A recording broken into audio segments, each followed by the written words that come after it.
Саламатсыздарбы, Кыргызстан телеканалынын көрүүчүлөрү, эфирде 28 августка алынган жаңылыктардын түшкү топтому. Аны менен мен Асель Болотбекова тааныштырам. Борбордук шайлоо комиссиясы Кыргызстан партиясына карата сот чыгарган чечимге каршы. 28 августка карата бир сутка ичинде 128 адамдан коронавирус инфекциясы аныкталды. Трамп экинчи ирет президенттикке ат салышууга макул. Европа лигасында Гүлжигит Алукуловдун жылдызы жанды. Ушул жана башка жаңылыктар менен алдыда кененирээк тааныштырабыз.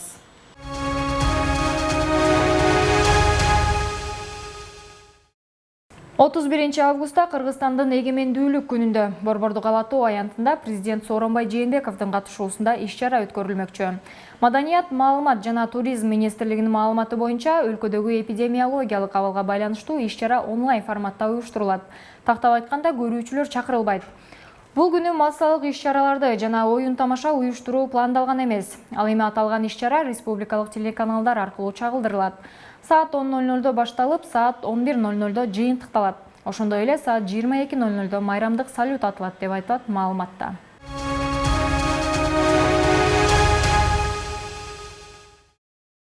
Борбордук шайлоо комиссиясы Кыргызстан партиясына карата Бишкектин административдик соту чыгарган чечимге макул эмес. Мекеменин төрайымынын орун басары Абдыжапар Бекматов билдиргендей, партиянын арызын четке кагыш үчүн сотко негиздүү далилдер бар болчу. Борбордук шайлоо комиссиясы коллегиялык орган болгондуктан мүчөлөрү кеңешип жогорку инстанцияга кайрылуу маселесин талкуулашат. Эске салсак, кечээ 27 августта Бишкектин административдик соту Кыргызстан партиясынын Боршайкомго каршы арыз жазганын канааттандырды. Ишти судья Чолпон Досмамбетова карады.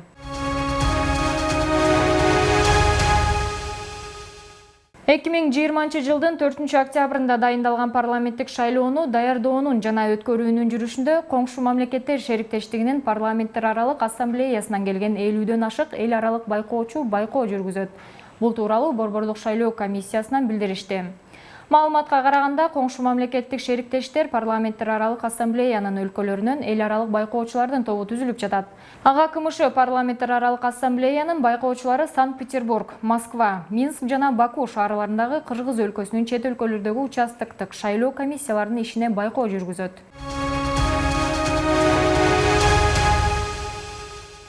Кечээ 27 августта Ташкентте Кыргызстандын вице-премьер-министри Акрам Адумаров жана Өзбекстандын премьер-министринин орун басары деңгээлиндеги кеңешчи Мехриддин Хайриддинов кыргыз-өзбек чек арасындагы маселелерди талкуулады.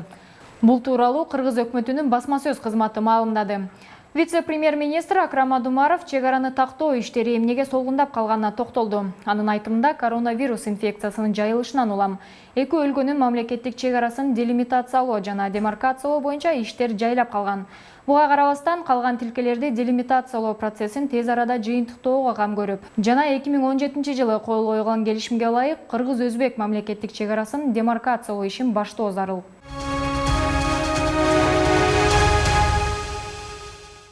Калкты, аны ичинде социалдык жана башка объекттерди үзгүлтүксүз электр энергиясы жана жылуулук менен камсыз кылуу өкмөттүн артыкчылыктуу багыты. Бул тууралуу премьер-министр Кубатбек Боронов Бишкек жылуулук электр борборунун күз-кыш мезгилине даярдыгы менен таанышуу маалында айтканын өкмөттүн аппаратынын маалыматтык камсыздоо бөлүмү билдирди. Улуттук энергохолдинг компаниясы ачык акционердик коомунун маалыматы боюнча күз-кыш мезгилинен өтүү үчүн Бишкек шаарынын жылуулук электр борборуна 1 110 000 тонна көмүр керек. Анын 760 000 тоннасы жергиликтүү өндүрүштөн, ал эми 350 000 импорт. Кара кече көмүрүн ташып келүү иштери план боюнча жүрүүдө, импорт отуну боюнча тендер жүрүүдө. Ошондой эле премьер-министр Бишкек жылуулук электр борборунун көмүр кампасын, диспетчердик пункт жана жүргүзүлүп жаткан пландуу оңдоо иштеринин жүрүшү менен таанышты. Белгилүү болгондой, от казандарды жана турбогенераторлорду оңдоо белгиленген мөөнөтүндө аткарылып жатат. Премьер-министр алдыдагы жылуулук сезонуна сапаттуу даярдык көрүү жана өндүрүштүк объектилерди энергетика жана жылуулук менен үзгүлтүксүз камсыздоого тийиштүү бир катар конкреттүү тапшырмаларды берди.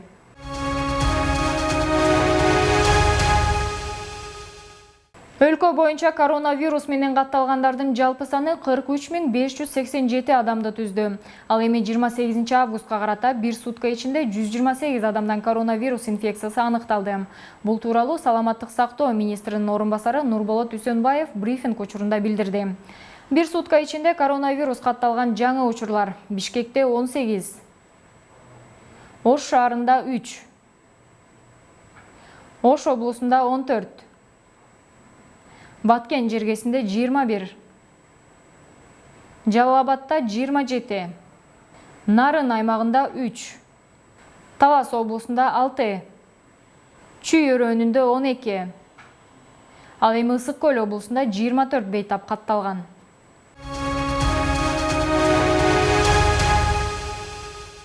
Экономикалык кызматташтык жана өнүктүрүү уюму экономикасы өнүккөн мамлекеттердин ичинен коронавирус пандемиясынан Улуу Британия көбүрөөк жапа чеккенин аныктады. Маалым болгондой, Британиянын ичкүдүң продуктусунун көлөмү ушул жылдын экинчи кварталында 20,4% чейин кыскарган. Ошол эле учурда экономикалык кызматташтык жана өнүктүрүү уюмундагы 37 мамлекеттин экономикасы биринчи кварталга салыштырмалуу 9,8% төмөндөгөнү айтылды.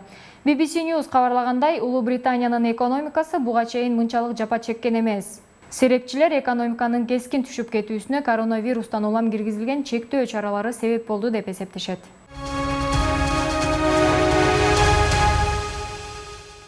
Америка Кошмо Штатынын лидери Дональд Трамп президенттик шайлоого Республика партиясынын атынан экинчи ирет катышууга расмий түрдө макул болду. Бул тууралуу РИА Новости жазды. Трамп президенттикке атсалыша турганын Ак үйдүн жанында өткөн республикалыктардын съездинде айткан. Анда лидер америкалыктарга кайрылып, бүгүн чын жүрөгүмдөн силерге болгон урмат сыйым менен Америка Кошмо Штатынын президенттигинин номинациясын кабыл алдым деп билдирген. Чогулгандар анын мындай билдирүүсүн кол чаап коштоп, бир нече жолу дагы 4 жыл деп кыйкырышкан. Шайлоодо Трампка демократтардын атынан талапкер Джо Байден атаандаш болот. АКШда президенттик шайлоо 3 ноябрда өтмөкчү.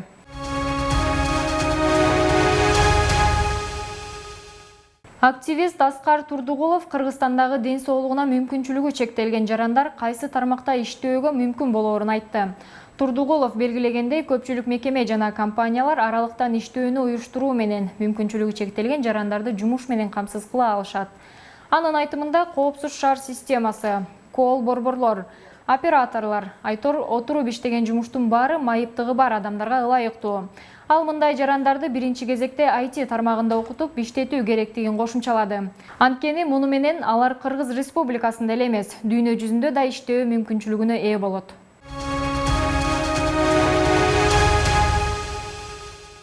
Футбол боюнча Кыргызстан курама командасынын оюнчусу Гүлжигит Алыкулов Алматынын Кайрат клубу үчүн өзүнүн алгачкы голун жаратты.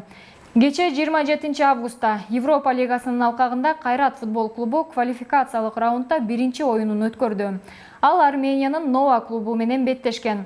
Алыкулов 12 мүнөттө өзгөчөлөнүп, Европа лигасында гол жараткан алгачкы кыргызстандык болуп калды. Ал эми оюндун жыйынтыгында Кайрат атаандашын 4-1 эсебинде утуп, экинчи квалификациялык раундга жолдомо алды.